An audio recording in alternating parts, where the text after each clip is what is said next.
WikiLeaks raises so many questions, even apart from the content, what it shows about Iraq or Afghanistan or Egypt or Israel or anything, is the issues it's posed in America for free speech, for the traditional media versus new forms of communication, transparency versus secrecy, and major issues about who's going to be the gatekeepers in the future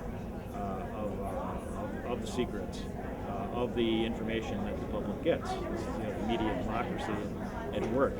Who gets to decide what stories come out? Who gets to decide what secrets remain suppressed and which get a full airing? What kind of airing do they get? What's the spin on it? Do alternative media and average citizens have access to it? Can they get at information and put their own spin on it and publish it?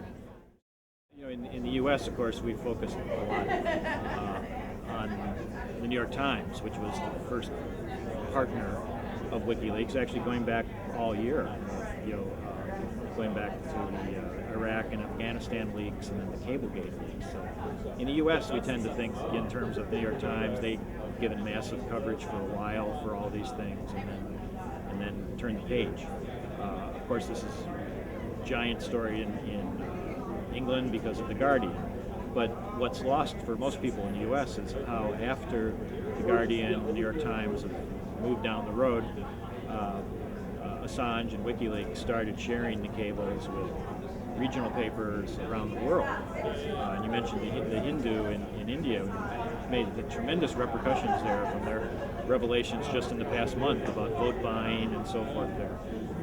Indonesia was in uproar for quite a while. Kenya, Mexico, we've had at least two ambassadors to the U.S. already booted out because of revelations.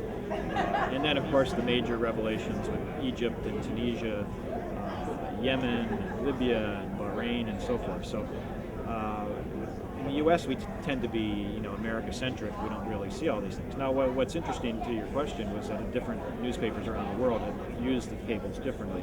And unlike the New York Times and The Guardian, which were given the entire 250,000 of them, and then they picked, they sort of went through what they could, covered what they had time to cover or felt like covering, and then moved on. A lot of these newspapers around the world, WikiLeaks is cherry-picking just a handful or a few hundred or a couple thousand, whatever, documents related to their country, well, even more manageable. So we see a lot of these papers around the world very focused coverage, and they look at, okay, here's something that's interesting to us, here's what's controversial or embarrassing for our governments, and they do a big hit on it, and it's very effective because it isn't that confusing. So here it is. And as you mentioned, a lot of these papers are publishing the cables themselves, which makes it easier for us covering it because it's in English. Sometimes we get paper in Norway was, I think, maybe even the first paper outside the small group that was given, that somehow got the cables. And as you know from some of the stuff you've covered, their stories go up in Norwegian, but they have the cables alongside. And then maybe later in the day they have an English translation.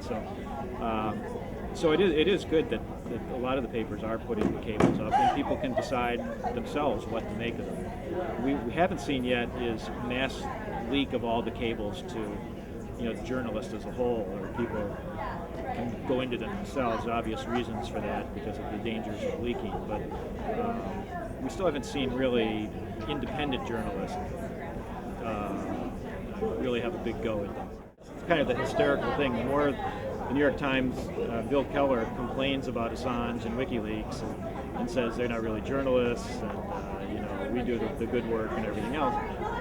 Hardly a day passes when the Times doesn't have a story where it cites WikiLeaks, some document that's just come out, often on the front page, sometimes in context. They're doing a big story on something, and then they go back and quote from the cable. So it's really hypocritical to slam the guy Assange, who's given them dozens and dozens of days and days of coverage and scoops, and then turn around and slam them constantly.